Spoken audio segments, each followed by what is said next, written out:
सही। Cardiac cycle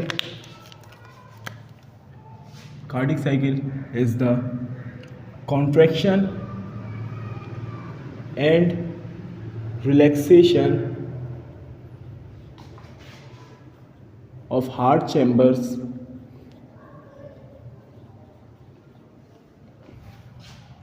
in one heartbeat। एक heart beat में हार्ट के चैम्बर्स का कॉन्ट्रैक्ट करना और रिलैक्स करना क्या कहलाता है? कार्डियक साइकिल कहलाता है। अच्छा, यहाँ पे तुम लोगों को एक चीज़ समझनी होगी कि जब भी हमारे पास वर्ड लिखा हुआ हो सिस्टली तो इसका मतलब होता है कॉन्ट्रैक्शन, और जब भी हमारे पास वर्ड लिखा हुआ हो डायस्टली तो इसका मतलब होता है रिलैक्सेशन। सही। सिस्टली मतलब कॉन्ट्रैक्शन और डायस्टली मतलब रिलैक्सेशन।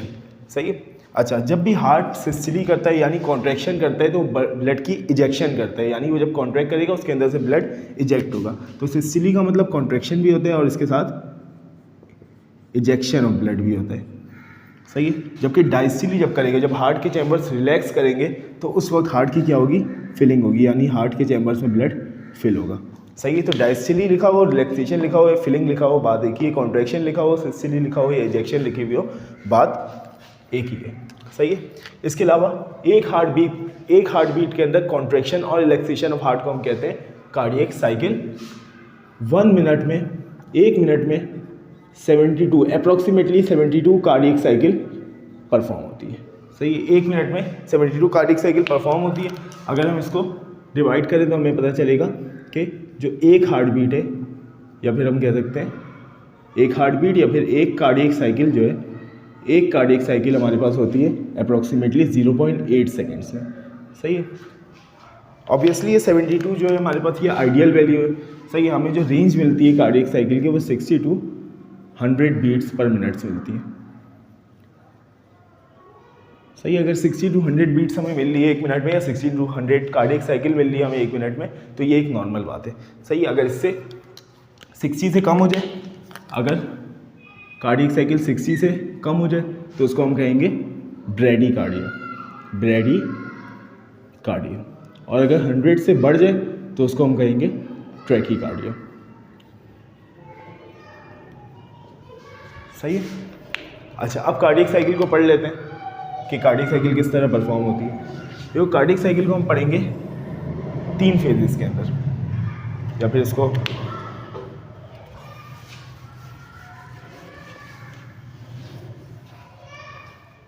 यहाँ पे बना लेते हैं इस तरीके से। कार्डियक साइकिल को हम पढ़ेंगे 3 फेजेस के अंदर।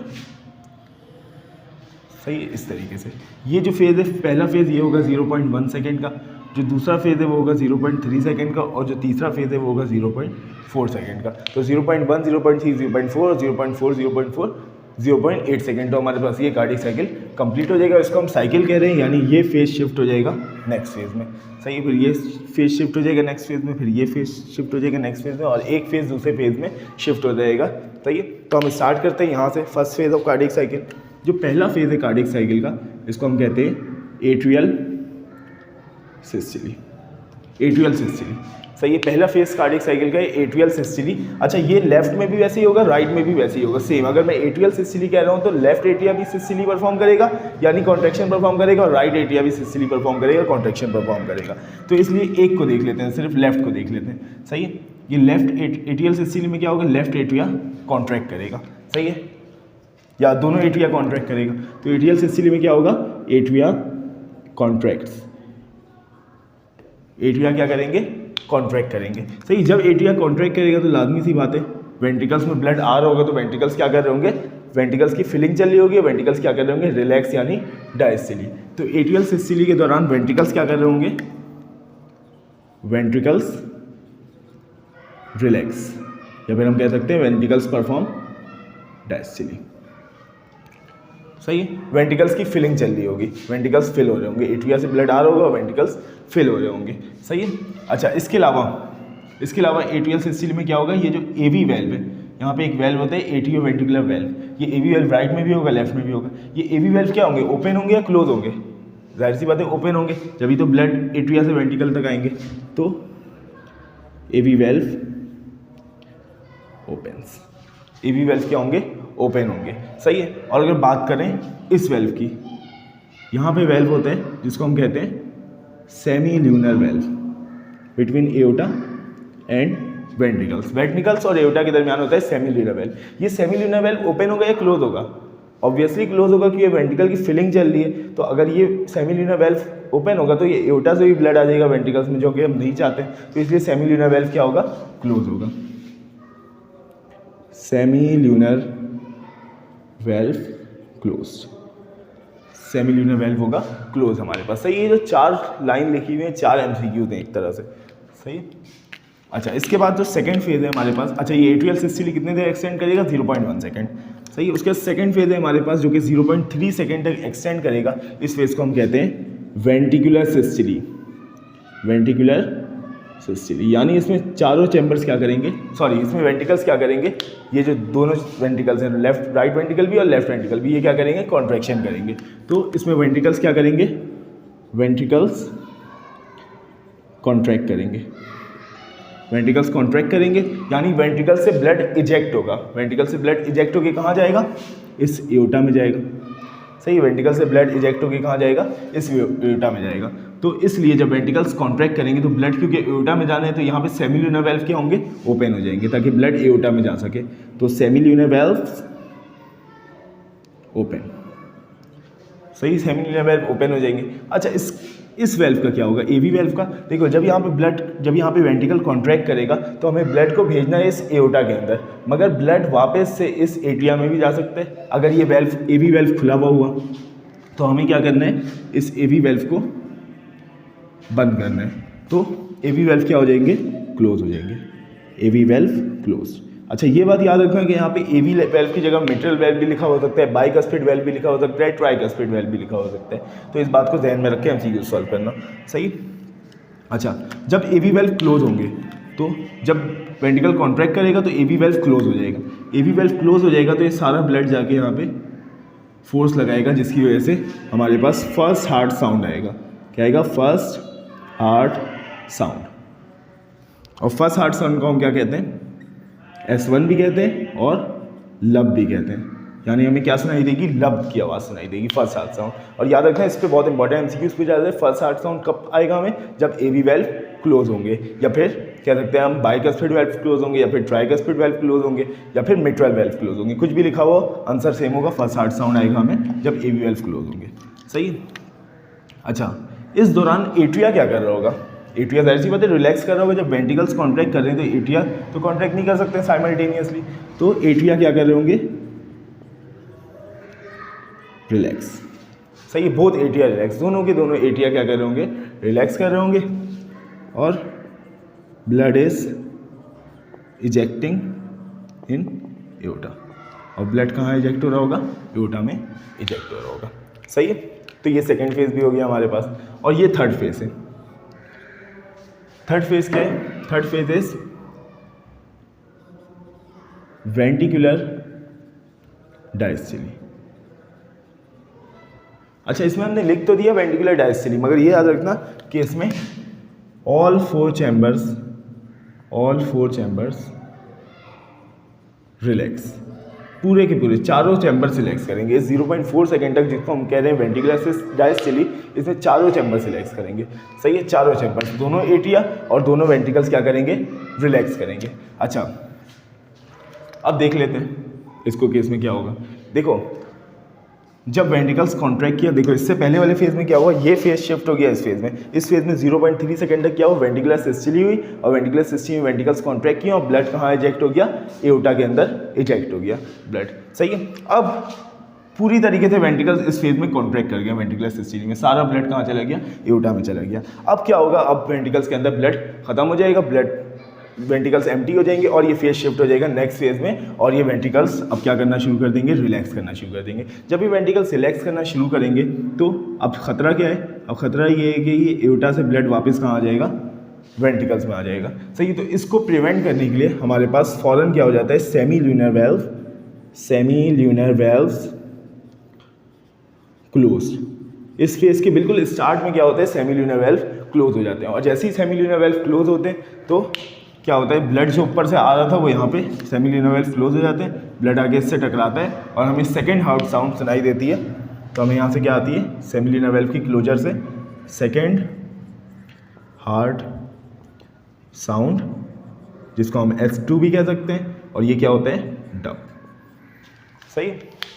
अच्छा, अगर मैं पूछूं कि यहाँ पे AV वेल्व का क्या हाल होगा जब वेंट्रिकल्स रिलैक्स कर रहे होंगे, तो हर चीज़ वेंट्रिकल्स रिलैक्स कर रहे हैं, डायस्टिली कर रहे हैं, और ये कौन सा फेज है, फिलिंग का फेज है। इसका मतलब वेंट्रिकल्स की फिलिंग होगी, और कहाँ से होगी, इस एट्रिया से होगी। तो AV वेल्व को क्या होना पड़ेगा, इस फेज के दौरान, वेंट्रिकुलर डायस्टिली के दौरान AV valve opens, AV valve open हो जाएंगे, और जो भी ब्लड इस पल्मोनरी वेन के जरिए इसमें आएगा, लेफ्ट एओर्टा में, और इस सुपीरियर इंफीरियर वेना केवा के जरिए राइट एट्रियम में, वो कहाँ आ जाएगा, ऑटोमेटिकली हमारे पास एओर्टा में। तो इसमें क्या होगी, AV वेल्व ओपन होगी और वेंट्रिकल्स की फिलिंग होगी। आ जाओ, कार्डियक साइकिल लास्ट क्लास में पढ़ा था, अब इसके कुछ MCQs देख लेते हैं। सही है। सबसे पहले MCQ है, कौन सा वेल्व क्लोज होता है वेंट्रिकुलर डायस्टिली के दौरान। तो कौन सा वेल्व क्लोज होता है, सेमिलिनर वेल्व क्लोज होता है। यस। देखो, वेंट्रिकुलर सिस्टिली के बाद जो फेज आता है उसको बोलते हैं वेंट्रिकुलर डायस्टिली, और वेंट्रिकुलर सिस्टिली में क्या होता है, ब्लड वेंट्रिकल से निकल के चले जाते हैं एओर्टा के अंदर। सही है। अब उस वक्त तो सेमिलिनर वेल्व क्लोज होता है, मगर जब दूसरा फेज आता है, तीसरा फेज जिसको कहते हैं वेंट्रिकुलर डायस्टिली, तो इस वक्त क्या होता है, इस वक्त ब्लड वापस एओर्टा से वेंट्रिकल में ना आ जाए, जब वेंट्रिकल रिलैक्स कर रहे हैं, डायस्टिली को होता है रिलैक्स करे, तो रिलैक्सेशन के दौरान एओर्टा से वापस ब्लड कहाँ ना आ जाए, वेंट्रिकल्स में ना आ जाए, इसलिए सेमिलिनर वेल्व क्या हो जाते हैं, क्लोज हो जाते हैं। जबकि बाइकस्पिड और ट्राइकस्पिड वेल्व ये दोनों क्या होते हैं, ओपन होते हैं। ये दोनों AV वेल्व के दो नाम है अलग अलग। सही, दो टाइप्स हैं। अच्छा, what is the total duration of atrial diastole. Atrial diastole की 0.7 सेकेंड, बिल्कुल। ये हमारा फेज था कार्डियक साइकिल का। सही है। 0.1 सेकेंड तो क्या था हमारे पास, 0.1 सेकेंड एट्रियल सिस्टिली था। उसके अलावा ये 0.3 सेकेंड जिसमें वेंट्रिकुलर सिस्टिली हो रही थी, और ये 0.4 सेकेंड जिसमें चारों चैम्बर्स रिलैक्स कर रहे थे वेंट्रिकुलर डायस्टिली। तो इन दोनों दौरान एट्रिया क्या कर रहे थे, रिलैक्स कर रहे थे। तो इस 0.3 सेकेंड और 0.4 सेकेंड के दौरान एट्रिया रिलैक्स कर रहे थे, इसलिए total duration of atrial diastole कितना हो जाएगा, 0.7 सेकेंड। सही है। What is the total duration of ventricular systole. Ventricular systole की टोटल ड्यूरेशन क्या है, कितनी है, 0.3 सेकेंड, बिल्कुल। वेंट्रिकुलर सिस्टिली देखो सिर्फ इस फेज में हो रहा है वेंट्रिकुलर सिस्टिली, बाकी यहाँ पे जब एट्रिया कॉन्ट्रैक्ट कर रहे हैं एट्रियल सिस्टिली, तो वेंट्रिकल्स क्या कर रहे हैं, रिलैक्स कर रहे हैं। और यहाँ पे जब चारों चैम्बर्स रिलैक्स कर रहे हैं, तो यहाँ पे तो रिलैक्स कर ही रहे हैं, तो सिर्फ कॉन्ट्रैक्ट कहाँ पे कर रहे हैं वेंट्रिकल्स, वेंट्रिकुलर सिस्टिली के दौरान 0.3 सेकेंड। सही है। अच्छा, which valve is open during atrial systole. All of this. देखो, एट्रियल सिस्टिली के दौरान कौन से वेल्व ओपन होते हैं, AV वेल्व। सही, यानी ये एट्रिया से वेंट्रिकल में आने वाले, जब एट्रिया कॉन्ट्रैक्ट करते हैं तो ये AV वेल्व खुले हुए होते हैं। अब AV वेल्व अगर लेफ्ट साइड पे हो तो उसको क्या बोलते हैं हम, bicuspid valve. AV valve tricuspid में हो तो उसको क्या कहते हैं, सॉरी राइट साइड में हो तो उसको क्या कहते हैं, ट्राइकस्पिड वेल्व। और ये AV वेल्व तो दोनों का कॉम्बिनेशन है, तो क्या हो जाएगा हमारे पास, ऑल ऑफ दिस। बिल्कुल सही। First heart sound is due to the closure of which valve. All of this. देखो, फर्स्ट हार्ट साउंड आती क्यों, AV वेल्व की क्लोज होने से। तो बाइकस्पिड, ट्राइकस्पिड और AV वेल्व तीनों के तीनों हमारे पास ऑल ऑफ दिस ऑप्शन। सही। Second heart sound come in which phase, ventricular diastole. जो लास्ट फेज होता है हमारा, वहाँ पे सेकेंड हार्ट फेज आता है। और सेकेंड हार्ट साउंड क्यों आता है ये भी बता दो, due to the closure of due to the closure of semilunar valve, due to the closure of semilunar valve, semilunar valve.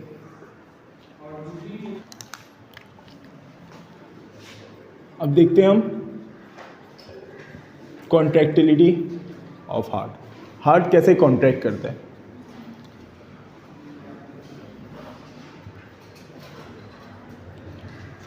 सही है।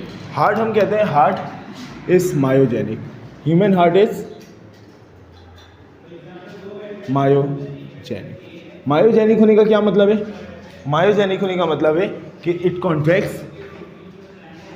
Contracts bye its own. क्या मतलब है मायोजेनिक होने का, हार्ट मायोजेनिक होता है, इसका मतलब ये खुद से कॉन्ट्रैक्ट करता है। इसको कॉन्ट्रैक्ट कराने के लिए ब्रेन से कोई सिग्नल नहीं आता है। हमने सेकेंड है मस्कुलर कॉन्ट्रैक्शन पढ़ा। मस्कुलर कॉन्ट्रैक्शन में हमने ये पढ़ा कि हमारे पास क्या होता था, साइनेप्स में न्यूरोमस्कुलर जंक्शन में एसिटाइल कोलिन रिलीज होता था, नर्व से आता था वो सिग्नल, ब्रेन से आता था, और वो क्या करवाता था, मसल्स की कॉन्ट्रैक्शन करवाता था। सारे मसल की कॉन्ट्रैक्शन, स्मूथ मसल हो या फिर स्केलेटल मसल हो, कौन करवाते हैं, ब्रेन से सिग्नल्स आते हैं वो करवाते हैं। मगर हार्ट के लिए ऐसा नहीं है, हार्ट के लिए ब्रेन से कोई सिग्नल नहीं आते हैं, बल्कि हार्ट क्या है, मायोजेनिक है। इसका मतलब ये खुद से कॉन्ट्रैक्ट करता है। तो खुद से कॉन्ट्रैक्ट करने के लिए इसके पास कोई ना कोई चीज़ तो होगी, सही है, कोई ना कोई ऑब्जेक्ट होगा इसके पास। तो इसके पास होता है हमारे पास ऐसे नोड, क्या मौजूद होते हैं, ऐसे नोड, सही है। ऐसे नोड को हम कहते हैं साइनो एट्रियल नोड, सही है। ये साइनो एट्रियल नोड कहाँ प्रेजेंट होता है, ये साइनो एट्रियल नोड प्रेजेंट होता है wall of the right atrium near the entry of superior vena cava, देखो अगर ये बना ले हम हमारा हार्ट, सही, ये हमारा हार्ट है, इस हार्ट में ये दो एट्रिया है और ये दो क्या है, वेंट्रिकल्स हैं, सही है। तो समवट यहाँ पे हमारे पास सुपीरियर वेना केवा क्या हो रहा होगा, एंटर हो रहा होगा राइट एट्रियम में। तो इस सुपीरियर वेना केवा की एंट्री के पास यहाँ पे प्रेजेंट होता है हमारे पास क्या चीज़, हमारा ऐसे नोड, सही है, ऐसे नोड। इस ऐसे नोड को हम पेस मेकर ऑफ हार्ट भी कहते हैं।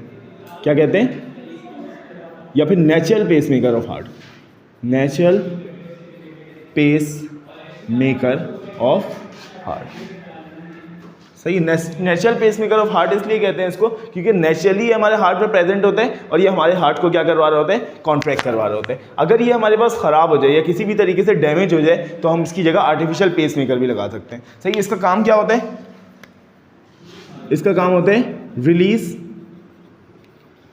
Electrochemical signals.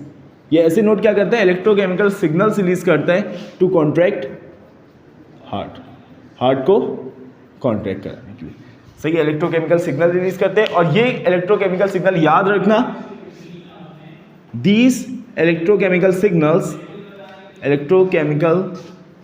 Signals from SA node contract atria as well as ventricles. हमारे पास कोई और हार्ट के अंदर कोई और नोड मौजूद नहीं है, कोई और सिस्टम मौजूद नहीं है जो इलेक्ट्रिसिटी प्रोड्यूस करे और उसकी वजह से हार्ट कॉन्ट्रैक्ट, तो सिर्फ क्या है, हमारे पास ऐसे नोड है। तो इसी ऐसे नोड की वजह से दोनों एट्रिया भी कॉन्ट्रैक्ट करेंगे और दोनों वेंट्रिकल्स भी कॉन्ट्रैक्ट करेंगे, सही। इसमें कंफ्यूज मत होना, दोनों एट्रिया और दोनों वेंट्रिकल्स ऐसे नोड के इसके पास से आने वाले इलेक्ट्रोकेमिकल सिग्नल से कॉन्ट्रैक्ट करेंगे, सही है। अब देख लेते हैं होता क्या है यहाँ पे। देखो ये हमारे पास हार्ट दोबारा से बना लेते हैं, ये हार्ट, हाँ, ये खुद ब खुद इलेक्ट्रिसिटी प्रोड्यूस करता है, सही, साइमल्टेनियसली, स्पॉन्टेनियसली खुद ब खुद इलेक्ट्रिसिटी प्रोड्यूस करता है, सही। अच्छा, ये हमारे पास है ऐसे नोड। ये ऐसे नोड सबसे पहले क्या रिलीज करते हैं, इलेक्ट्रोकेमिकल सिग्नल्स, और ये इलेक्ट्रोकेमिकल सिग्नल्स पूरे एट्रिया में फैल जाती हैं, और दोनों एट्रिया क्या कर जाते हैं, कॉन्ट्रैक्ट कर जाते हैं साइमल्टेनियसली, एक साथ, सही है। सबसे पहले क्या होता है, सबसे पहले बोथ एट्रिया कॉन्ट्रैक्ट्स। अच्छा, ये वो फर्स्ट फेज है कार्डियक साइकिल का, याद है, जब सिर्फ एट्रिया कॉन्ट्रैक्ट करते थे, वेंट्रिकल्स कॉन्ट्रैक्ट नहीं करते थे। सबसे पहले ऐसे नोड से जो इलेक्ट्रिसिटी निकलती है वो इलेक्ट्रिसिटी पूरे एट्रिया को कॉन्ट्रैक्ट करा देती है। अच्छा, इलेक्ट्रिसिटी को तो वेंट्रिकल्स को भी कॉन्ट्रैक्ट करा देना चाहिए था, वेंट्रिकल्स क्यों कॉन्ट्रैक्ट नहीं होते, क्यों? क्योंकि ये जो एवी सेप्टम मैंने बनाया है, ये जो एवी सेप्टम, ये एवी सेप्टम क्या होता है, हमारे पास इंसुलेटर होता है। क्या होता है, इंसुलेटर। क्योंकि ये एवी सेप्टम इंसुलेटर होता है तो ये जो करंट रिलीज हुआ है इससे, ऐसे नोड से, वो वेंट्रिकल्स के अंदर नहीं जा पाता है। और इससे हमारा फायदा क्या होता है एवी सेप्टम के इंसुलेटर होने से, कि दोनों एट्रिया, अगर एवी सेप्टम इंसुलेटर नहीं होता तो क्या होता है, यहाँ से ऐसे नोड से करंट निकलता और वो पूरे हार्ट में फैल जाता है और चारों चैम्बर्स कॉन्ट्रैक्ट कर जाते हैं। जब चारों चैम्बर्स कॉन्ट्रैक्ट करते हैं कोई फायदा होता है हमारे पास? कोई फायदा नहीं होता। पहले एट्रिया कॉन्ट्रैक्ट करती हैं, एट्रिया की कॉन्ट्रैक्ट करने से ब्लड वेंट्रिकल्स में आता है, फिर वेंट्रिकल्स कॉन्ट्रैक्ट करते हैं। अगर चारों एक साथ कॉन्ट्रैक्ट कर जाएं तो हमें कोई भी रिजल्ट नहीं मिलेगा। इसलिए एवी सेप्टम क्या होता है, हमारे पास इंसुलेटर होता है और ऐसे नोड से आने वाला करंट दोनों एट्रिया को कॉन्ट्रैक्ट करा देता है, दोनों एट्रिया कॉन्ट्रैक्ट हो जाते हैं और ब्लड कहाँ जाता है, वेंट्रिकल्स में आ जाता है। अब सवाल ये, वेंट्रिकल्स कैसे कॉन्ट्रैक्ट करते हैं? देखो यहाँ पे, हाँ बोलो, एवी नोड, यहाँ पे एट्रिया और वेंट्रिकल की जंक्शन में, यहाँ पे सेंटर में प्रेजेंट होता है एक नोड, जिस नोड को हम क्या कहते हैं, एवी नोड या फिर एट्रियो वेंट्रिकुलर नोड। ये जो एवी नोड है, ये एवी नोड क्या करता है, ये एवी नोड ये ऐसे नोड से आने वाले करंट को थोड़े देर के लिए डिले करता है, सही है। तो it delays the signal of ऐसे नोड, ये ऐसे नोड से आने वाले सिग्नल को डिले करता है। कितने देर डिले करता है? 0.1 सेकेंड बाय 0.1 सेकेंड। 0.1 सेकेंड क्यों डिले करता है? ताकि 0.1 सेकेंड जो एट्रियल सिस्टली, एट्रियल कॉन्ट्रैक्शन की जो फेज है वो पूरी तरीके से क्या हो जाए, खत्म हो जाए और फिर वेंट्रिकल्स में करंट जाए और वेंट्रिकल्स क्या करें, कॉन्ट्रैक्ट करें। इसलिए ये एवी नोड क्या करता है, डिले करता है करंट को 0.1 सेकेंड तक, सही है, करंट सिग्नल ऑफ ऐसे नोड को। अच्छा, वो सिग्नल ये कोई अपना सिग्नल प्रोड्यूस नहीं करता है। ऐसा लगता है कि ऐसे नोड ने सिग्नल प्रोड्यूस किया, उससे एट्रिया कॉन्ट्रैक्ट करके फिर एवी नोड ने सिग्नल प्रोड्यूस किया, उससे वेंट्रिकल्स। नहीं, ऐसा नहीं होता है। ये ऐसे नोड से आने वाले करंट ही को थोड़ी देर स्टोर करके रखते हैं, उसके बाद क्या कर देते हैं, रिलीज कर देता है। यहाँ पे जब ये करंट को यहाँ पे रिलीज करता है तो ये किस तरह रिलीज करता है, ये देखो, ये सबसे पहले इससे हमारे पास क्या निकलता है, एक बंडल निकलता है, एक फाइबर का बंडल निकलता है जो करंट को इस एवी नोड से आगे लेके जाता है। इस बंडल को हम क्या कहते हैं, यस, एवी बंडल या फिर bundle of his, bundle of his, उसका बंडल, सही है। और अगर वो होगा फीमेल हार्ट होगा तो क्या कहेंगे, बंडल ऑफ हर, सही है। अच्छा, कहेंगे नहीं, ऐसे नहीं, एमसीक्यू ऐसे ही कह रहा था। अच्छा, ये बंडल ऑफ हिस है या फिर एवी बंडल है, कहाँ से निकला, एवी नोड से निकला। अब ये जो एवी बंडल है या बंडल ऑफ हिस है, इससे निकलेंगे हमारे पास राइट बंडल ब्रांच और लेफ्ट बंडल ब्रांच, सही है। ये है हमारे पास राइट बंडल ब्रांच और ये क्या है हमारे पास, लेफ्ट बंडल ब्रांच, सही है। उसके बाद इस राइट बंडल ब्रांच और लेफ्ट बंडल ब्रांच से क्या निकलेंगे हमारे पास, परकिंजी फाइबर्स, जो पूरे एट्रिया वेंट्रिकल्स के वॉल में क्या हो जाएंगे, फैल जाएंगे। तो ये क्या है हमारे पास, परकिंजी फाइबर्स, सही है। ये डायग्राम मैं थोड़ा सा यहाँ पे बना देता हूँ ताकि क्लियर हो जाए तुम लोगों को, सही। ये हार्ट है हमारे पास, सही है। ये हार्ट में क्या है हमारे पास, राइट एट्रिया है और ये हमारे पास राइट वेंट्रिकल है, ये हमारे पास राइट वेंट्रिकल, लेफ्ट वेंट्रिकल, सही है। इस तरीके से वेंट्रिकल है।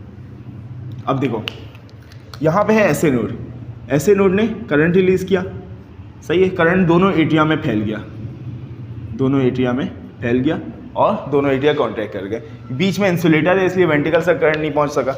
यहाँ पे हमारे पास प्रेजेंट है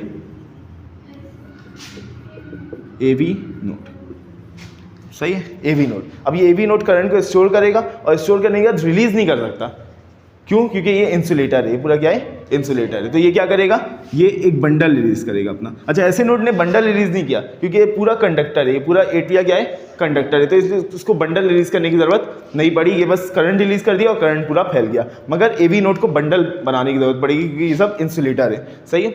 अच्छा, तो ये बनाता है एक बंडल, इस बंडल को हम क्या कहते हैं, एवी बंडल या फिर बंडल ऑफ हिस, सही। और फिर एवी बंडल से एक राइट बंडल ब्रांच निकलती है और एक लेफ्ट बंडल ब्रांच निकलती है। और फिर इस राइट बंडल ब्रांच और लेफ्ट बंडल ब्रांच से हमारे पास क्या निकलते हैं, परकिंजी फाइबर्स। इस तरीके से परकिंजी फाइबर्स निकलते हैं जो पूरे वेंट्रिकल्स में क्या पहुंचा देते हैं, करंट को पहुंचा देते हैं और दोनों वेंट्रिकल साइमल्टेनियसली कॉन्ट्रैक्ट कर जाते हैं, सही है। हमारे पास ब्लड वेसल्स 3 तरह के होते हैं। एक होता है हमारे पास आर्टरी, दूसरी होती है हमारे पास वेन और तीसरी होती है हमारे पास कैपिलरी, सही है, आर्टरी, वेन और कैपिलरी, ये 3 ब्लड वेसल्स होती हैं हमारे पास। सही है, आर्टरी और वेन को पहले पढ़ लेते हैं, फिर कैपिलरीज को एंड में पढ़ लेंगे। पहले आर्टरी और वेन को पढ़ लेते हैं। देखो आर्टरी और वेन में क्या सिमिलरिटी है, पहले ये पढ़ लेते हैं। Arteries and veins both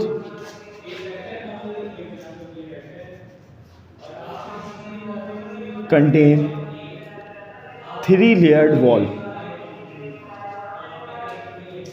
arteries की बात की जाए या वेन्स की बात की जाए, दोनों के अंदर क्या होते हैं, वॉल, दोनों की वॉल के अंदर 3 लेयर्स होते हैं। सही है, दोनों की वॉल के अंदर हमें 3 लेयर्स मिलते हैं। सही है, दोनों की वॉल के अंदर हमें 3 लेयर मिलते हैं। ये सबसे अंदर जो लेयर नजर आ रही है इसको क्या बोलते हैं हम, ट्यूनिका इंटरना, अंदर है ना, इंटरना, या फिर इसको कह सकते हैं हम ट्यूनिका इंटिमा, ट्यूनिका इंटिमा। सही है, सबसे बाहर जो नजर आ रही है, सबसे बाहर जो है, इसको हम कहते हैं ट्यूनिका एक्सटर्ना, या फिर इसको हम क्या कह सकते हैं, या फिर हम कह सकते हैं इसको ट्यूनिका, बोलो, एडवेंटिशिया। सही, अच्छा, और ये जो सेंटर में जो सबसे थिक लेयर नजर आ रही है तुम लोगों को, वो कौन सी लेयर है, ट्यूनिका मीडिया। और ये जो ट्यूनिका मीडिया है, इसमें क्या प्रेजेंट होते हैं, smooth muscles plus elastic fibres. सही, याद रखना, वेन्स और आर्टरीज दोनों में, क्योंकि हम सिमिलैरिटीज लिख रहे हैं यहाँ पे, डिफरेंस अलग से देखेंगे। सही, ये सिमिलैरिटीज है वेन्स और आर्टरीज में। तो वेन्स हो या आर्टरीज हो, दोनों में ट्यूनिका मीडिया में क्या प्रेजेंट होंगे, स्मूथ मसल और इलास्टिक फाइबर्स प्रेजेंट होंगे। ट्यूनिका इंटिमा या इंटरना में क्या प्रेजेंट होते हैं, इसमें प्रेजेंट होते हैं एंडोथीलियम। क्या प्रेजेंट होते हैं, एंडोथीलियम। और एंडोथीलियम की कितने सेल्स की लेयर होगी, एक सेल की लेयर होगी, सिर्फ single layer of endothelium cell, endothelial cells, इस तरह से सिंगल लेयर। सही है, तो कैसी होगी, सिंगल लेयर ऑफ एंडोथीलियम। और ये जो एक्सटर्नल है, ये बना होगा कनेक्टिव टिश्यू का, हमारे पास कनेक्टिव टिश्यू। सही है, अच्छा, ये तो हो गई दोनों में सिमिलैरिटीज की बात। अब बात कर लेते हैं डिफरेंसेस की। सबसे पहले देख लेते हैं डेफिनेशन। सही है, आर्टरीज की डेफिनेशन क्या होती है, ऐसी डेफिनेशन होनी चाहिए जो सारी आर्टरीज पे अप्लाई हो। क्या होती है, कैरी ऑक्सीजनेटेड ब्लड, नहीं, ये तो पल्मोनरी आर्टरी तो डीऑक्सीजनेटेड ब्लड कैरी करती है। फिर क्या होगा, हर वो ब्लड वेसल जो ब्लड को हार्ट से दूर लेके जाए उसको हम क्या कहते हैं, आर्टरी कहते हैं। और हर वो ब्लड वेसल जो हार्ट के करीब ब्लड को लेके आए उसको हम क्या कहते हैं, वेन्स कहते हैं। सही है, तो arteries carry blood away from heart. सही है, जबकि वेन्स की बात करें तो veins carry blood towards the heart,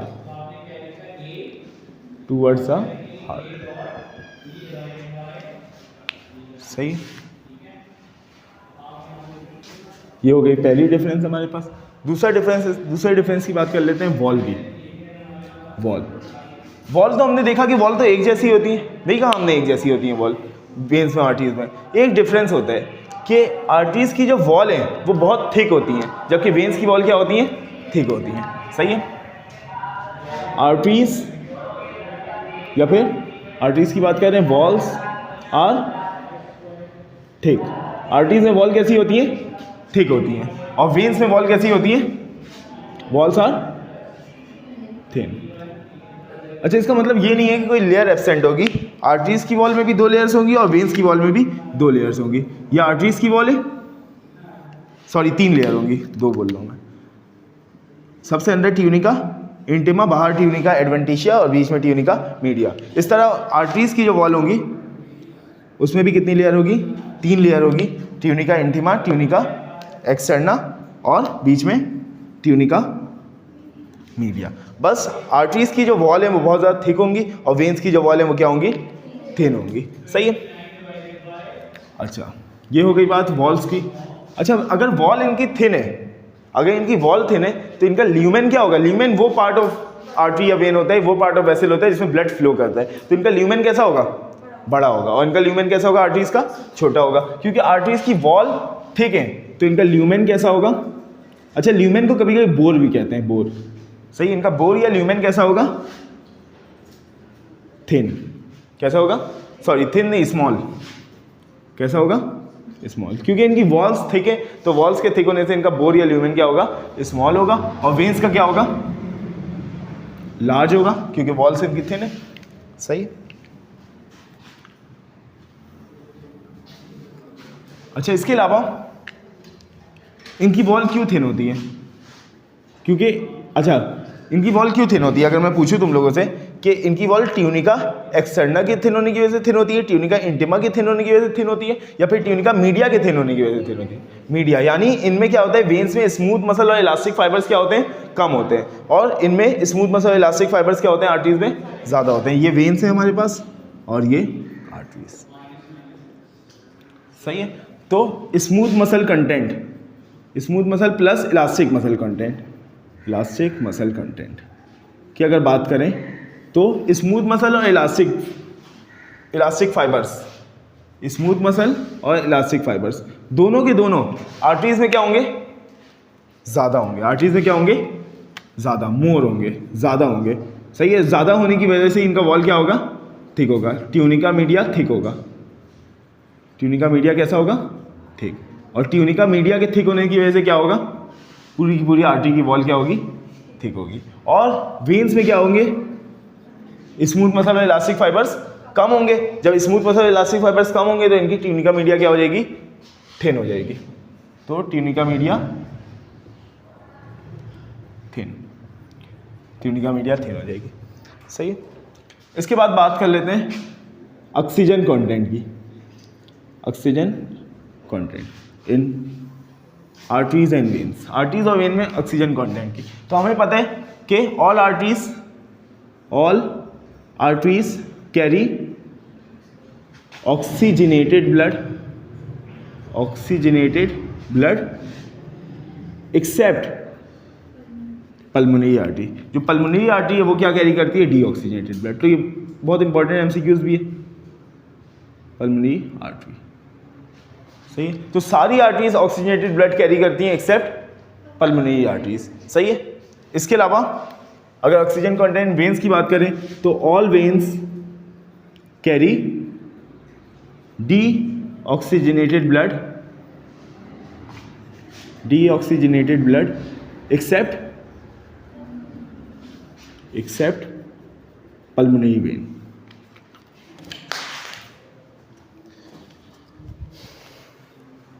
pulmonary vein और पल्मोनरी आर्टरी के केस में कंडीशन रिवर्स हो जाती है, बाकी सारी वेन्स और सारी आर्टरीज में कंडीशन अप्लाई होती है, सही है। अगर हम ब्लड प्रेशर की बात करें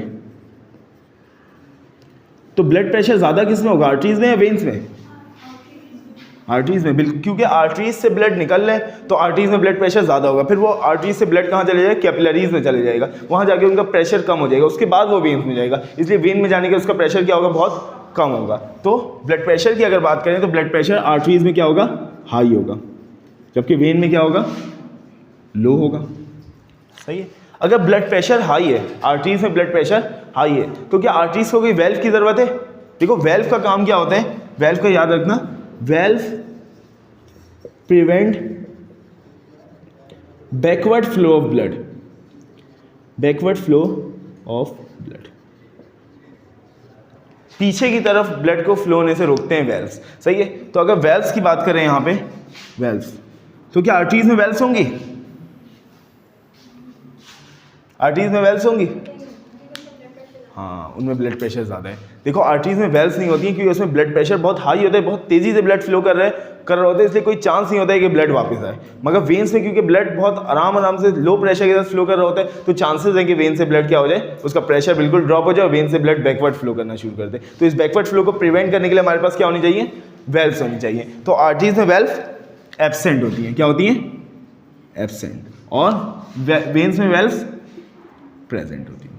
अब तुम लोग बोलोगे सेमील्यूनर वेल्व तो होती हैं एओर्टा की बेस पे, बोलोगे या नहीं बोलोगे?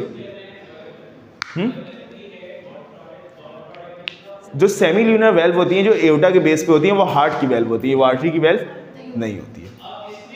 सही। अच्छा, वेल्व्स की बात हो गई। इसके बाद बात कर लेते हैं लार्जेस्ट वेसल की। जो हमारे पास लार्जेस्ट आर्टरी होती है, लार्जेस्ट आर्टरी को हम क्या कहते हैं? एओर्टा। जबकि लार्जेस्ट वेन को हम क्या कहते हैं? Vena cava. सही है। और अगर हम बात करें स्मॉलेस्ट वेसल की, स्मॉलेस्ट वेसल की, तो स्मॉलेस्ट वेसल आर्टरी की क्या होती है? आर्टियोल्स, बिल्कुल आर्टियोल्स। और वेन्स की क्या होती हैं? वेन्यूल्स। सही है। इसके अलावा अगर पल्सेटाइल नेचर की बात करें, पल्सेटाइल नेचर, तो आर्टरीज क्या होती हैं? पल्सेटाइल होती हैं, यानी आर्टरीज की वॉल में पल्स मौजूद होता है। देखो पल्स क्या होता है? पल्स सुना है कभी तुम लोगों ने? जो पल्स मेजर करते हैं यहाँ से, सही है। तो पल्स क्या होता है? आर्टरीज की जो वॉल्व जब हार्ट के वेंट्रिकल्स कॉन्ट्रैक्ट करते हैं, तो वो जो हार्ट की वेंट्रिकल जो कॉन्ट्रैक्ट करते हैं उसके प्रेशर की वजह से, उसकी वाइब्रेशन की वजह से आर्टरीज की वॉल्व भी क्या करती हैं? उसके रिस्पॉन्स में कॉन्ट्रैक्ट करती हैं, और वो सारी आर्टरीज की वॉल्व कॉन्ट्रैक्ट करती हैं। सही है। तो वो जो फील कर रहे होते हैं हम यहाँ पे, सही, ब्रेकियल आर्टरी, रेडियल आर्टरी। अच्छा, सिर्फ यहाँ पे क्यों फील कर सकते हैं? आर्टरी तो सारी आर्टरी पल्सेटाइल होती हैं, पल्स को सिर्फ यहाँ पे क्यों फील करते हैं, या यहाँ पे क्यों फील करते हैं, या कैरोटिड आर्टरी में क्यों फील करते हैं, या फिर सिर्फ फीमुलर आर्टरी में क्यों फील करते हैं? क्या वजह है? इसकी वजह नेक्स्ट डिफरेंस से बताऊंगा। सही। अच्छा, पल्सेटाइल नेचर अगर देखें तो आर्टरीज का पल्सेटाइल नेचर होता है, आर्टरीज का पल्सेटाइल नेचर होता है, यानी आर्टरीज में पल्स प्रेजेंट होती हैं, मगर वेन्स में नॉन पल्सेटाइल नेचर के होते हैं। वेन्स कैसे होते हैं? नॉन पल्सेटाइल नेचर के, यानी वेन्स में पल्स नहीं होते। अब दूसरी वजह है कि पल्स सिर्फ स्पेसिफिक पॉइंट पे क्यों फील होता है, हर जगह फील क्यों नहीं होता है? तो ये समझ में आ जाएगा लोकेशन में। आर्टरीज जो होती हैं वो हमारे पास डीप सीटेड होती हैं, डीप इन द बॉडी होती हैं, बॉडी में डीप होती हैं, जबकि वेन्स क्या होती हैं? सुपरफिशियल होती हैं। यानी अगर मेरे ऊपर कोई मुझे ब्लड वेसल नज़र आ रही है तो लाजमी क्या होगी? वेन्स होंगी। आर्टरीज कहाँ होंगी? अंदर होंगी। तो अंदर होने की वजह से जहाँ पे गैप होता है, जैसे यहाँ पे हमें एक गैप मिलता है, सही, ये जो जगह है यहाँ पे हमें क्या मिल रहा है? एक गैप मिल रहा है जहाँ पे मसल्स कम है, सही, यहाँ पे मसल्स कम है, तो उसकी वजह से आर्टरीज को हम फील कर सकते हैं यहाँ से। इसी तरह यहाँ पे भी हमें एक गैप मिलता है, इसका एक नाम होता है इस गैप का स्पेसिफिक, सही, एक गैप मिलता है जिसकी वजह से हम यहाँ से क्या कर सकते हैं? आर्टरीज को फील कर सकते हैं, क्योंकि यहाँ पे भी आर्टरीज मौजूद है, मगर क्योंकि ऊपर मसल्स हैं और आर्टरीज अंदर है, इसलिए उस पल्स को हम ऊपर से फील नहीं करते। वेसल पढ़ लेते हैं, इसका नाम है कैपिलरीज। अभी कैपिलरीज होती हैं, ये हमारे पास माइक्रोस्कोपिक ब्लड वेसल्स होती हैं, माइक्रोस्कोपिक ब्लड वेसल्स। माइक्रोस्कोपिक होने का मतलब है कि हमें आर्टरीज तो नज़र आ जाती हैं, वेन्स भी नज़र आ जाते हैं, मगर हमें कैपिलरीज कभी नज़र आम आँख से नहीं आएंगी। माइक्रोस्कोपिक ब्लड वेसल्स होती हैं, सही है। एक्सट्रीमली थिन होती हैं, सही, बहुत ज़्यादा थिन होती हैं। और अगर इनकी वॉल की बात करें कैपिलरीज की, तो कैपिलरीज की वॉल कितनी लेयर्ड होती है? सिंगल लेयर्ड होती है, सही है। आर्टरीज और वेन्स की तरह डबल ट्रिपल लेयर नहीं होती है, सही, सिंगल लेयर्ड होती है। और सिंगल लेयर में कौन सी लेयर प्रेजेंट होगी? एंडोथीलियम, बिल्कुल। जो ट्यूनिका इंटिमा थी हमारे पास, ट्यूनिका इंटरना आर्टरीज और वेन्स में, वो हमें कहाँ मिलेगी? कैपिलरीज की सिंगल लेयर्ड वॉल में मिलेंगी, सही। तो इनकी वॉल किससे बनी होती है? इस तरह, सिंगल लेयर ऑफ एपिथीलियम से, एंडोथीलियम से। तो हमें क्या मिलेगी? Single endothelium, single layer of endothelium मिलेगी, सही। और याद रखना सिर्फ कैपिलरी के लिए कि इस एंडोथीलियम को हम क्या कहते हैं? Squamous endothelium.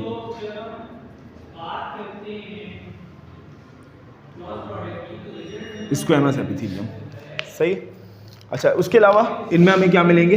इनमें हमें मिलेंगे सेल्स के बीच में पोर्स, सही है, जिससे ये एक्सचेंज करेंगे मटेरियल का, सही है। हमें पता है कि इससे मटेरियल का एक्सचेंज होता है कैपिलरीज से, यानी हमारे पास न्यूट्रिएंट्स टिश्यू में आते हैं निकल के, इससे न्यूट्रिएंट्स के अलावा गैसेस जैसे कि ऑक्सीजन, ये टिश्यू में आते हैं, और जो हमारे पास वेस्ट प्रोडक्ट होते हैं जो हमें नहीं चाहिए होते हैं, वो कहाँ चले जाते हैं? कैपिलरीज में। तो कैपिलरीज क्या है? कैपिलरीज वो ब्लड वेसल है जिसमें क्या परफॉर्म होते हैं?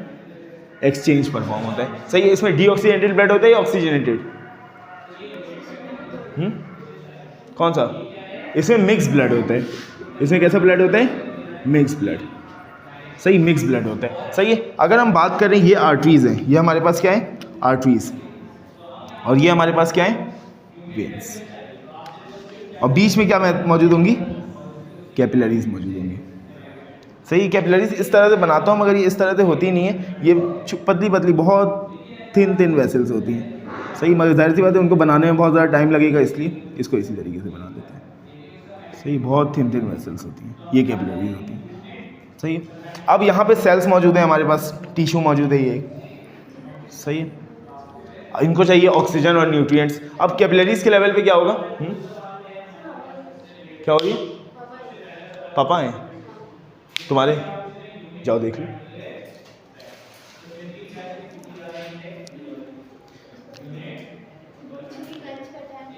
हाँ अभी दूंगा लंच का टाइम, 5-10 मिनट में दे रहा हूँ, बस लिम्फेटिक सिस्टम पढ़ा के दे रहा हूँ। सही है। अच्छा अब ये देखो, ये आ रहा है हमारे पास कौन सा ब्लड? Oxygenated blood. और ऑक्सीजनेटेड ब्लड जब कैपिलरीज से गुजर रहे हैं तो क्या हो जा रहे हैं? डीऑक्सीजनेटेड हो जा रहे हैं। इसका मतलब यहाँ से कैपिलरीज से क्या लॉस हो रहा है? ऑक्सीजन लॉस हो रहा है। और कार्बन डाइऑक्साइड क्या हो रहा है? ऐड हो रहा है। ऑक्सीजन लॉस हो रहा है और कार्बन डाइऑक्साइड ऐड हो रहा है। तो अगर तुम लोगों से स्पेसिफिकली पूछा जाए, ये वाला, ये देखो कैपिलरीज के दो एंड है, ये है वेनस एंड ऑफ कैपिलरी। ये वाला जो एंड है कैपिलरी का, ये कैसा है? Venous end of capillary. और ये वाला जो एंड है वो कैसा है? Arterial end of capillary. तो हमारे पास ये जो आर्टीरियल एंड ऑफ कैपिलरी है, आर्टीरियल एंड ऑफ कैपिलरी, इस आर्टीरियल एंड ऑफ कैपिलरी में हमारे पास कैसा ब्लड होता है? ऑक्सीजनेटेड होता है। सही है। जबकि इस वेनस एंड ऑफ कैपिलरी में हमारे पास कैसा ब्लड होता है? वेनस एंड ऑफ कैपिलरी में हमारे पास कौन सा ब्लड होता है? D oxygenated. सही है। और ओवरऑल क्या होता है? मिक्स ब्लड होता है, क्योंकि ऑक्सीजनेटेड ब्लड भी है, डीऑक्सीजनेटेड ब्लड भी है। इसका मतलब इसमें कौन सा ब्लड होता है? मिक्स ब्लड होता है। सही है। अच्छा एक और चीज़ बताता हूँ। तो हम लोगों को पता है कि सेल्स के बीच में, सेल के बीच में क्या मौजूद होते हैं? इंटरस्टिशियल स्पेसेस मौजूद होते हैं। और इस इंटरस्टिशियल स्पेसेस में क्या होते हैं? इंटरस्टिशियल फ्लूइड मौजूद होते हैं। तो ये इंटरस्टिशियल फ्लूइड आता कहाँ से? इस कैपिलरी के अंदर मौजूद है ब्लड। ब्लड का जो लिक्विड पोर्शन होता है, अभी थोड़ी देर में देखेंगे, उसको प्लाज्मा कहते हैं। तो वही प्लाज्मा लीक होके आ जाता है इस जगह पे, और उसको हम क्या कहते हैं? Interstitial fluid. तो प्लाज्मा लिक्विड, ब्लड के अंदर लिक्विड जब तक ब्लड के अंदर मौजूद है उसको हम क्या कहेंगे? प्लाज्मा। जब लीक होके कहाँ आ जाए? इंटरस्टिशियल स्पेसेस में आ जाए तो हम उसको क्या कहेंगे? इंटरस्टिशियल फ्लूइड कहेंगे। तो इंटरस्टिशियल फ्लूइड भी कैपिलरीज से आने वाले फ्लूइड से ड्राइव होता है। समझ में आ गई बात? अच्छा सबसे पहले देख लेते हैं लिम्फेटिक सिस्टम की ज़रूरत क्यों पड़ती है, फिर इसकी डेफिनेशन देख लेंगे। देखो हमारे पास ये था, अभी थोड़ी देर पहले भी हमने डिस्कस किया था कि ये हमारे पास आर्टीरियल एंड सॉरी ये हमारे पास आर्टरी है, और ये हमारे पास क्या है? सॉरी वेन ग्रीन से बना लेते हैं। ये हमारे पास क्या है? वेन्स है। ये आर्टरीज है और ये वेन्स है। सही है। और आर्टरीज और वेन्स को जो कनेक्ट करती है वो क्या है हमारे पास? कैपिलरीज। सही है। अच्छा ये जो कैपिलरी है, इससे हमें पता है ये आर्टरी है हमारे पास, ये हमारे पास वेन है, और ये हमारे पास कैपिलरी। हमें पता है कैपिलरी से क्या चीज़ लीक होती है? यहाँ पे आर्टीरियल एंड ऑफ कैपिलरी में क्या चीज़ लीक होती है? हमारे पास ऑक्सीजन लीक होता है और साथ में न्यूट्रिएंट्स लीक होते हैं। लीक होकर कहाँ जाते हैं? टिश्यू के पास आ जाते हैं। होता है ऐसा या नहीं होता है? अब हम लोगों को पता है, हमने फर्स्ट ईयर में पढ़ा है कि जब भी सॉल्यूट कहीं पे जाता है वहाँ का सॉल्यूट पोटेंशियल क्या हो जाता है? हाई हो जाता है। और सॉल्यूट पोटेंशियल हाई हो जाता है तो वो वाटर को क्या करता है? अट्रैक्ट करता है। सही है। तो ये जब भी ऑक्सीजन और nutrients arterial end of capillary से बाहर आते हैं, याद रखना आर्टीरियल एंड ऑफ कैपिलरी से, तो आर्टीरियल एंड ऑफ कैपिलरी साथ में क्या चीज़ आ जाती है? वाटर भी बाहर आ जाता है। सही है। तो साथ में इसके क्या चीज़ बाहर आ जाती है? वाटर। सही है। वाटर के साथ डिजॉल्व मिनरल्स वगैरह सब चीज़ें आ जाती हैं, अमाइनो एसिड्स वगैरह, ग्लूकोज वगैरह। अब ये जो वाटर आया है, ये वाटर जब यहाँ से वेनस एंड ऑफ कैपिलरी से क्या अंदर जाते हैं? Waste products. तो जब waste products venous of end of capillaries से ब्लड में जाते हैं, तो इन वेस्ट प्रोडक्ट जब ये ब्लड में जाएगा तो ब्लड का ऑस्मोटिक पोटेंशियल बढ़ जाएगा। सही है। सॉल्यूट पोटेंशियल बढ़ जाएगा और वाटर फिर से कहाँ जाने लगेगा? ब्लड में जाने लगेगा। तो ये जो वाटर है ये वापस कहाँ चले जाते हैं? वापस एब्जॉर्ब हो जाते हैं। कहाँ पे? इसको वाटर से अच्छा हम फ्लूइड कह सकते हैं, क्योंकि इसमें डिजॉल्व मिनरल्स वगैरह भी होते हैं। वाटर तो नहीं होता है, फ्लूइड कहते हैं। ये जो फ्लूइड आया था ये क्या हो जाता है? वापस रीएब्जॉर्ब हो जाते हैं वेनस एंड ऑफ कैपिलरीज में। मगर यहाँ से जो फ्लूइड आया था अगर वो 100% फ्लूइड है, 100% फ्लूइड है, तो उसका 85% रीएब्जॉर्ब होता है और 15% कहाँ रह जाता है? इंटरस्टिशियल स्पेसेस में रह जाता है। अब इंटरस्टिशियल स्पेस में तो पहले से फ्लूइड था, इंटरस्टिशियल फ्लूइड, तो क्या इस 15% की जगह है? जगह नहीं है इस 15% की। अब ये 15% तो एक फ्लो में जा रहा है। अब पूरा दिन जब ब्लड फ्लो करेगा तो कितना ज़्यादा फ्लूइड यहाँ पे जमा हो जाएगा, सही है। अच्छा, इसका एवरेज मैं तुम लोगों को बता देता हूँ, 30 लीटर पर 24 आवर्स, अप्रोक्सीमेटली 30 लीटर पर 24 आवर्स फ्लूइड रिलीज होता है, यानी 24 घंटे में 30 लीटर फ्लूइड यहाँ से आर्टियल एंड ऑफ कैपिलरी से रिलीज होता है और इसमें से 27 लीटर पर 24 आवर्स वापस वेनस एंड से क्या हो जाते हैं? रीएब्जॉर्ब हो जाता है, सही। बच कितना गया? 3 लीटर फ्लूइड। अब कैपिलरीज क्या इस कैपिलरी बेड में या फिर हम कह सकते हैं इंटरस्टिशियल स्पेस में 3 लीटर फ्लूइड को क्या कोई रेजिस्ट कर सकता है, बर्दाश्त कर सकता है, टॉलरेट कर सकते हैं? नहीं कर सकते हैं। तो हमें इस फ्लूइड को क्या करना होगा? वापस इस 3 लीटर फ्लूइड को क्या करना होगा? वापस ब्लड को रिटर्न करना होगा और उसको रिटर्न करने के लिए हमें एक सिस्टम की जरूरत है, जिस सिस्टम को हम क्या कहते हैं? Lymphatic system. तो लिम्फेटिक सिस्टम, अच्छा, ये जब इस फ्लूइड को, ये 3 लीटर फ्लूइड है, 15% फ्लूइड है, इसको ब्लड तक पहुंचाएगा तो एक तरह से ट्रांसपोर्ट कर रहे हैं, सर्कुलेशन कर रहे हैं, सही है। तो इसलिए हम इसको कहते हैं it is a accessory circulatory system. ये क्या है? Accessory circulatory system. Main circulatory system हमारा वही है, ये एसेसरी सर्कुलेटरी सिस्टम है which brings extra fluid from capillary bed back to the circulation, blood circulation, सही। जो एक्स्ट्रा फ्लूइड होता है इसको कहाँ पहुँचा देते हैं? वापस ब्लड सर्कुलेशन में पहुँचा देते हैं। जो लीक हो गया था यहाँ पे हमारे पास आर्टियल एंड ऑफ कैपिलरी से, सही, उसको वापस कहाँ पहुँचा देते हैं? ब्लड वेसल्स में पहुँचा देते हैं, सही। अच्छा, अब ये जो लिम्फेटिक सिस्टम होता है हमारे पास, इस लिम्फेटिक सिस्टम में के कुछ कंपोनेंट्स होते हैं। सबसे पहला कंपोनेंट तो होगा लिम्फ। क्या होगा कंपोनेंट? लिम्फ, जो कि फ्लूइड यहाँ पे मौजूद है। इसको हम अभी क्या कह रहे हैं? देखो, अभी ये ब्लड में था, ब्लड के अंदर था, तो उसको कह रहे थे प्लाज्मा। ब्लड से बाहर निकल के इंटरस्टिशियल स्पेस में आ गया, इसको क्या कह रहे हैं? Interstitial fluid. अब ये इंटरस्टिशियल फ्लूइड क्योंकि इसको वापस पहुंचाना है तो इसको एब्जॉर्ब कर लेंगे lymph vessels, lymph capillaries absorb कर लेंगे और उन लिम्फ कैपिलरीज के अंदर जब वो फ्लूइड चले जाएगा उसको हम क्या कहेंगे? लिम्फ कहेंगे। वही इंटरस्टिशियल फ्लूइड जब लिम्फ कैपिलरी के अंदर चले जाएगा उसको क्या कहेंगे? हम लिम्फ कहेंगे, सही। तो लिम्फ क्या है? लिम्फ एक फ्लूइड है। अभी थोड़ी देर में इसकी डेफिनेशन भी देखते हैं लिम्फ क्या है। इसके अलावा लिम्फ को एब्जॉर्ब करने के लिए यहाँ से क्या चाहिए होगा? हमें लिम्फ कैपिलरीज चाहिए होगी। तो हमें और दूसरा कंपोनेंट क्या है लिम्फेटिक सिस्टम का? Lymph capillaries. Lymph capillaries, lymph capillaries combined होंगे और क्या बनाएंगे? हमारे पास बड़ी लिम्फ वेसल्स बनाएंगे, मीडियम साइज कह सकते हैं इसको। और उसके बाद हमें चाहिए होगा लिम्फ डक्ट। क्या चाहिए होगा? लिम्फ डक्ट, जो लार्जर लिम्फ वेसल है, सही है। तो 3 तरह की लिम्फ वेसल चाहिए होंगे हमें, एक लिम्फ कैपिलरीज, दूसरी मीडियम लिम्फ वेसल और तीसरी लिम्फ डक्ट। उसके अलावा हमें चाहिए होंगे लिम्फॉइड टिश्यूज और इन लिम्फॉइड टिश्यूज के अंदर होने चाहिए हमारे पास लिम्फोसाइट्स।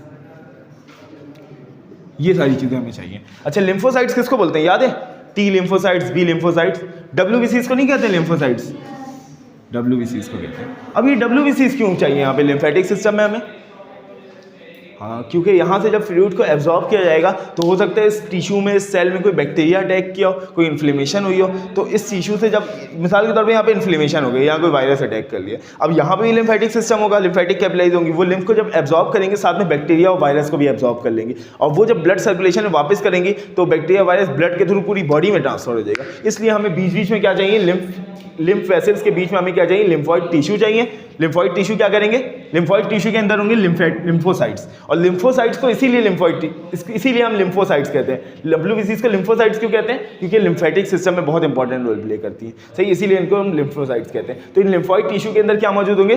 लिम्फोसाइट्स। और एक लिम्फॉइड टिश्यू को हम यहाँ पे देखेंगे जिसका नाम है लिम्फ नोड, लिम्फ नोड्स, सही है। हर उस ऑर्गेन को हम लिम्फॉइड टिश्यू कह सकते हैं जिसके अंदर लिम्फोसाइट्स मौजूद हो, हर उस ऑर्गेन को कह सकते हैं, भले उससे लिम्फेटिक सिस्टम का कोई ताल्लुक हो या ना हो। हर उस टिश्यू को, हर उस ऑर्गेन को हम लिम्फॉइड ऑर्गेन या लिम्फॉइड टिश्यू कहेंगे जिसके अंदर क्या मौजूद हो?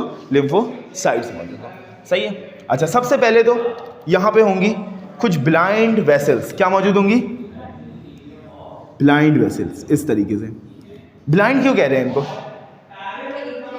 क्योंकि ये एक एंड से क्लोज है, एक एंड से ओपन है। अगर ब्लड को देखें, ब्लड वेसल्स को, तो दोनों एंड से ओपन है, तो ये ब्लाइंड नहीं है। तो ये हमें मिलेंगी ब्लाइंड वेसल्स। ये बहुत छोटी होंगी, माइक्रोस्कोपिक होंगी, इसीलिए हम इनको क्या कहेंगे? लिम्फ कैपिलरीज कहेंगे। क्या कहेंगे? लिम्फ, क्या कहेंगे? Lymph capillaries. ये लिम्फ कैपिलरीज क्या करेंगी? ये लिम्फ कैपिलरीज यहाँ से इंटरस्टिशियल फ्लूइड को, एक्सेस इंटरस्टिशियल फ्लूइड को क्या करेंगी? एब्जॉर्ब करेंगी, और एब्जॉर्ब करने के बाद मर्ज हो जाएंगी। क्या हो जाएंगी? मर्ज। और मर्ज होकर एक बड़ी वेसल बना लेंगी, जिनको हम क्या कहते हैं? Lymph vessels. लिखो मत, पहले समझ लो।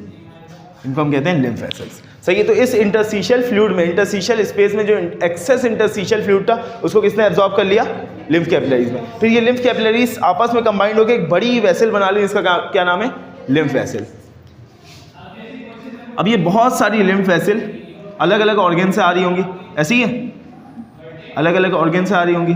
ये अलग अलग ऑर्गन से आने वाली लिम्फ वेसल एक दूसरे के साथ कंबाइंड होंगी, और कंबाइंड होके एक लार्जर लिम्फ वेसल बना लेंगी।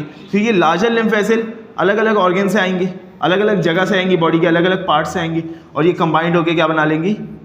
उससे ज़्यादा बड़ी लिम्फ वेसल बना लेंगी। सही है। इस तरीके से होते होते होते होते एक हमारे पास बहुत बड़ी लिम्फ वेसल बन जाएगी। सही है।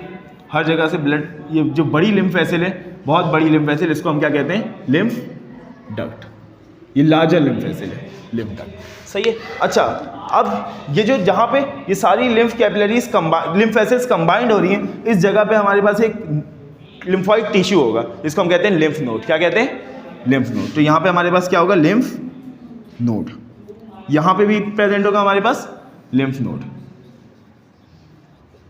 लिम्फ, अभी देखते हैं लिम्फ नोड क्या होता है। सही है। लिम्फ नोड क्या करेगा? इस लिम्फ को फिल्टर करेगा। सही है। लिम्फ नोड इस लिम्फ को फिल्टर करेगा। अभी थोड़ी देर में देखते हैं लिम्फ। अब ये लिम्फ डक्ट क्या करेगा? अब ये लिम्फ डक्ट ड्रेन कर देगा किसको? इस लिम्फ, सारे के सारे लिम्फ को किसके अंदर? ब्लड सर्कुलेशन के अंदर। किसके अंदर? ब्लड सर्कुलेशन के अंदर। और याद रखते हैं, जिस ब्लड सर्कुलेशन के अंदर ये ड्रेन करेगा सारे लिम्फ को, उस ब्लड सर्कुलेशन को हम कहते हैं सबक्लेवियन वेन। इसके अंदर ड्रेन कर देगा, सबक्लेवियन वेन के अंदर ड्रेन कर देगा। तो ये ओवरऑल लिम्फेटिक सिस्टम का ओवरव्यू था। लिम्फेटिक सिस्टम में सबसे पहले लिम्फेटिक सिस्टम का काम क्या है? लिम्फेटिक सिस्टम का काम है कि जो एक्सेस इंटरस्टिशियल फ्लूइड है, एक्सेस फ्लूइड है जो ब्लड से लीक हो गया, इसको वापस ब्लड तक पहुंचाना। सही है। अब ये वापस ब्लड तक पहुंचाते हैं, सबसे पहले तो इसके पास कुछ ब्लाइंड कैपिलरीज होती हैं जो इस यहाँ से फ्लूइड को एब्जॉर्ब कर लेती है। ये फ्लूइड जब तक इंटरस्टिशियल स्पेस में था, इसको कह रहे थे हम इंटरस्टिशियल फ्लूइड। जैसे ही आ गया इस लिम्फ कैपिलरी के अंदर, इसको हम क्या कहेंगे? लिम्फ कहेंगे। क्या कहेंगे? लिम्फ। अब ये लिम्फेटिक कैपिलरीज से होता हुआ कहाँ जाएगा? एक लार्ज वेसल में आ जाएगा, जिसका नाम क्या है? Lymph vessel. ये लिम्फ वेसल अलग अलग टिश्यू से आएंगे और कंबाइंड होकर क्या बना लेंगे? एक बड़ी लिम्फ वेसल। और फिर वो बड़ी लिम्फ वेसल अलग अलग ऑर्गन से, अलग अलग पार्ट ऑफ द बॉडी से आएंगे और कंबाइंड होकर एक और बड़ी लिम्फ वेसल बना लेंगे। इस तरह चलता रहेगा। अल्टीमेटली हमारे पास बहुत ही बड़ी लिम्फ वेसल बन जाएगी, जिसको हम क्या कहते हैं? Lymph duct. और इस लिम्फ डक्ट के अंदर पूरी बॉडी का लिम्फ होगा, ऐसे ही है, पूरी बॉडी का लिम्फ होगा। और ये लिम्फ डक्ट क्या करेगा? लिम्फ को पहुंचा देगा वापस किसके अंदर? सर्कुलेशन के अंदर। और जिस सर्कुलेशन के अंदर पहुंचाएगा उसका नाम क्या है? Subclavian vein. Subclavian vein open हो जाती है हमारे पास सुपीरियर वेना केवा में, और सुपीरियर वेना केवा हार्ट में। इस तरह सर्कुलेशन में वापस क्या आ गया हमारे पास? जो फ्लूइड यहाँ से लीक हो गया था, वापस सर्कुलेशन में आ गया। अब यहाँ लिम्फ कैपिलरी, ये है हमारे पास सबसे पहली चीज, लिम्फ कैपिलरीज। ये लिम्फ कैपिलरीज बॉडी के हर जगह मौजूद होती है। बॉडी के कोई जगह, कोई लोकेशन ऐसी नहीं है जहाँ लिम्फ कैपिलरीज ना हो। अगर कहीं पे लिम्फ कैपिलरीज नॉन फंक्शनल हो जाएंगी, तो उस जगह पे एडिमा हो जाएगी, स्वेलिंग हो जाएगी, कि वहाँ पे फ्लूइड जमा होते रहेगा, वो जगह क्या हो जाएगी? स्वेल हो जाएगी। सही है। तो ये लिम्फ कैपिलरीज हर जगह होती हैं बॉडी के। और याद है पेरिकार्डियल फ्लूइड, हार्ट के बीच में फ्लूइड होता था, वो फ्लूइड सिक्रीट तो होता रहता है रेगुलर बेसिस पे, मगर अगर वो ज़्यादा सिक्रीट हो जाए तो उसको कंट्रोल कौन करेगा? Lymph capillaries. तो पूरी बॉडी का, याद है प्लूरल फ्लूइड जो लंग्स की दो विसरल प्लूरा और पैराइटल प्लूरा के दरमियान होता था, तो उसके दरमियान अगर ज़्यादा फ्लूइड प्रोड्यूस हो जाए तो उसको ड्रेन कौन करेगा? Lymph capillaries. तो ये लिम्फ कैपिलरीज बहुत इंपॉर्टेंट है। अगर वो ड्रेन ना कर पाए तो हार्ट के ऊपर ही प्रेशर बढ़ जाएगा, सही, और लंग्स के ऊपर ही प्रेशर बढ़ जाएगा। तो बहुत इंपॉर्टेंट होती है लिम्फ कैपिलरीज। इसके अलावा ये लिम्फ कैपिलरीज का एक और भी रोल है। लिम्फ कैपिलरीज का रोल क्या है? सबसे पहला रोल तो ये एब्जॉर्ब करती है हमारे पास लिम्फ को from all over the body, पूरी बॉडी से, ऑल ओवर द बॉडी। ये एक इंपॉर्टेंट चीज़ याद रखनी है तुम लोगों को। इसके अलावा याद रखना है कि जो लिम्फ कैपिलरीज होती हैं ब्लाइंड वेसल्स हैं, कैसी हैं, ब्लाइंड है, यानी इसका एक एंड खुला हुआ है और दूसरा एंड बंद है, और फिर बंद है तो लिम्फ अंदर कैसे जाएगा, पोर्स के जरिए, सही है, ब्लाइंड वेसल है। अच्छा एक चीज़ और याद रखना, ये जो लिम्फ कैपिलरीज होती हैं, लिम्फ कैपिलरीज इन डाइजेस्टिव सिस्टम, या फिर हम कह सकते हैं जीआईटी में जो लिम्फ कैपिलरीज होती हैं उनको एक स्पेशल नाम देते हैं जिनका नाम है लेक्टिल्स। और ये लेक्टिल्स क्या करती हैं, फैट्स को एब्जॉर्ब करती हैं, अगर तुम लोगों को याद हो तो, याद है, तो वो जो लिम्फ कैपिलरीज थी जो फैट को एब्जॉर्ब करती थी वो ये लेक्टिल्स थी, वो एक लिम्फ कैपिलरीज थी। अगर वो लिम्फ कैपिलरीज जीआईटी के अंदर हो तो उनको लेक्टिल्स कहते हैं। ये एमसीक्यूज में पूछा जाता है कि जीआईटी में मौजूद लिम्फ कैपिलरीज को क्या कहते हैं, तो उनको क्या कहते हैं, लेक्टिल्स कहते हैं। और हर जगह होती है बॉडी में, सही है, मगर सबका अलग अलग नाम नहीं है, सिर्फ जीआईटी वाले का नाम है, सही है। अच्छा लिम्फ कैपिलरीज के बाद देख लेते हैं lymph, composition of lymph, lymph किस चीज से बना होता है, तो composition of lymph is same as interstitial fluid.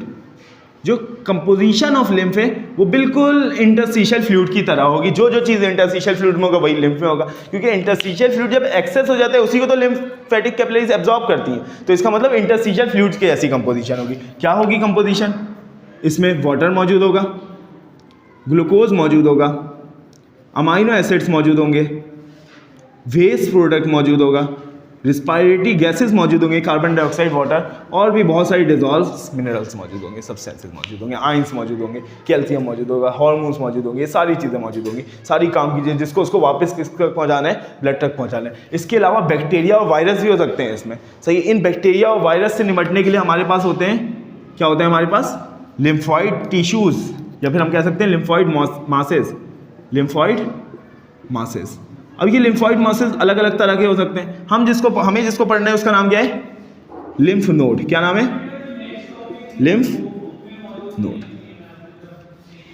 Lymph node क्या करते हैं, लिम्फ नोड का काम क्या है, फिल्टर लिम्फ। लिम्फ को क्या करते हैं, लिम्फ के अंदर, इस लिम्फ के अंदर जो भी बैक्टीरिया वायरस हो गए, लिम्फ नोड क्या कर देगा, उसको फिल्टर कर देगा, और फिल्टर करके आगे भेज देगा, सही है। अगर हम देखें तो लिम्फ नोड के अंदर, इस लिम्फ नोड के अंदर बहुत सारी वेसल्स एंटर हो रही हैं, ऐसे ही है, और निकल रही कितनी है, एक। तो ये जो वेसल्स एंटर होती हैं लिम्फ नोड के अंदर, इन वेसल्स को हम क्या कहते हैं, इन वेसल्स को हम कहते हैं इफरेंट वेसल्स। क्या कहते हैं, एफरेंट वेसल्स, इनको हम कहते हैं एफरेंट वेसल्स। और जो वेसल्स निकल रही हैं इसके अंदर से उसको हम क्या कहते हैं, इफरेंट वेसल, सही। तो जो वेसल्स लिम्फ नोड के अंदर जा रही हैं उनको हम कहते हैं एफरेंट वेसल, और जो निकल रही हैं उनको हम क्या कहते हैं, इफरेंट। तो ये एमसीक्यूज में तुम लोगों से पूछा जाता है कि इफरेंट वेसल्स सिंगल होती हैं, एफरेंट वेसल्स सिंगल होती हैं, इफरेंट सिंगल होती है, एफरेंट मल्टीपल होती है, सही है। एफरेंट वेसल्स बहुत सारी होती हैं, इफरेंट एक ही होती है। इसके अलावा इस लिम्फ नोड के अंदर हमें क्या मिलते हैं, WBCs, डिफरेंट तरह के क्या मिलते हैं, WBCs, लिम्फोसाइट्स, मैक्रोफेजेस, न्यूट्रोफिल्स, ये सब मिलते हैं हमें लिम्फ नोड के अंदर। और ये लिम्फ नोड देखो, अब यहाँ पे लिम्फ जा रहे हैं, लिम्फ के अंदर जो भी बैक्टीरिया वायरस होगा वो इनको क्या ये WBC उनको किल कर देंगे, और ये फिल्टर होकर कहाँ चले जाएगा, आगे चले जाएगा। इस तरह ही काम होते हैं, सही। ये लिम्फ नोड हमारी पूरी बॉडी में होते हैं, मगर नेक और एक्सिला के रीजन में बहुत ज़्यादा होते हैं, याद रखने की ज़रूरत नहीं है। अच्छा अब देखो, ये लिम्फ नोड अगर बहुत ज़्यादा बैक्टीरिया को मार दें, बहुत ज़्यादा बैक्टीरिया को किल कर दें, तो ये लिम्फ नोड क्या हो जाएंगे, ब्लॉक हो जाएंगे। और ब्लॉक हो जाएंगे तो यहाँ पे फ्लूइड एक्यूमुलेट होने लगेगा, उसकी वजह से लिम्फ नोड क्या हो जाएंगे, स्वेल हो जाएंगे, सही। जो हमें नज़र आ रहे होते हैं यहाँ पे स्वेलिंग जो नज़र आ रही होती है, इसको हम गिल्टी कहते हैं, वो क्या होता है, स्वेलिन लिम्फ नोड होते हैं, सही है। अच्छा कुछ मॉडिफाइड लिम्फ नोड भी हैं, बड़े लिम्फ नोड, जैसे टॉन्सिल्स क्या है, वो थोड़े बड़े लिम्फ नोड है, काम उनका सेम मगर वो बड़े लिम्फ नोड है, सही है। तो ये लिम्फ नोड की बात थी। उसके अलावा हमारे पास क्या मौजूद है, लिम्फ वेसल्स, सही। लिम्फ वेसल्स तो यहाँ पे हमने देख लिया, लिम्फ कैपिलरीज से मिलकर जो वेसल बनेंगे उनको हम क्या कहेंगे, लिम्फ वेसल्स, सही है। अच्छा लिम्फेटिक डक्ट देख लेते हैं, लिम्फेटिक डक्ट इंपॉर्टेंट है। लिम्फ डक्ट, तो ये जो लिम्फ डक्ट है, ये लिम्फ डक्ट दो बड़ी डक्ट्स होती हैं हमारे पास जो पूरी बॉडी से ड्रेन करती हैं। एक है हमारे पास, एक को हम कहते हैं राइट लिम्फेटिक डक्ट, और दूसरी हमारे पास लेफ्ट या फिर थोरेसिक डक्ट कह देते हैं, थोरेसिक डक्ट।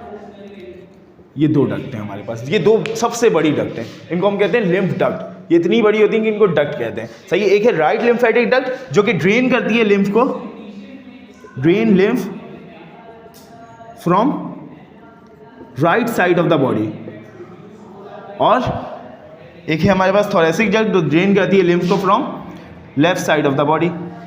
आगे बात समझ में, यानी राइट साइड से जितनी भी लिम्फेटिक वेसल्स हैं छोटी छोटी, वो सब कंबाइंड होती जाएंगी हद तक एक बहुत बड़ी लिम्फ वेसल बना लेंगी जिसको बोलेंगे हम राइट लिम्फेटिक डक्ट। और left side of the body से सारी लिम्फ वेसल कंबाइंड होती जाएंगी और एक बहुत बड़ी लिम्फ वेसल बना लेंगी जिनको हम क्या कहेंगे, थोरेसिक डक्ट। सही है। ये हो गई बात हमारे पास डक्ट की भी। सही है। अच्छा, अब हमारे पास कुछ बस 2 मिनट रुक जाओ फिर लिख लेना। कुछ एडिशनल लिम्फॉइड ऑर्गन्स भी होते हैं। सही, जैसे हर वो ऑर्गन जहाँ पे लिम्फोसाइट प्रेजेंट है उसको हम लिम्फॉइड ऑर्गन कह सकते हैं। हमने पढ़ा तो सिर्फ एक है लिम्फ नोड, मगर हर वो ऑर्गन जिसके अंदर लिम्फोसाइट्स मौजूद हैं यानी WBCs मौजूद है उनको हम क्या कह सकते हैं, लिम्फॉइड मास या लिम्फॉइड टिश्यू कह सकते हैं। जैसे बोन मैरो क्या है, बोन मैरो के अंदर लिम्फोसाइट्स WBCs बनते नहीं है, तो बोन मैरो क्या है, एक लिम्फॉइड ऑर्गन है। सही है। इसके अलावा स्प्लीन, थाइमस में T सेल्स मैच्योर होते हैं, T लिम्फोसाइट्स, तो वो भी क्या है, लिम्फॉइड ऑर्गन है। सही है। इसके अलावा एक ऑर्गन है स्प्लीन, सुने स्प्लीन के बारे में। ये स्प्लीन के अंदर भी क्या मौजूद होते हैं, WBCs मौजूद होते हैं। और जिस तरह लिम्फ नोड क्या करते हैं, फिल्ट्रेशन ऑफ लिम्फ करते हैं, ये स्प्लीन क्या करते हैं, फिल्ट्रेशन ऑफ ब्लड की फिल्ट्रेशन करते हैं।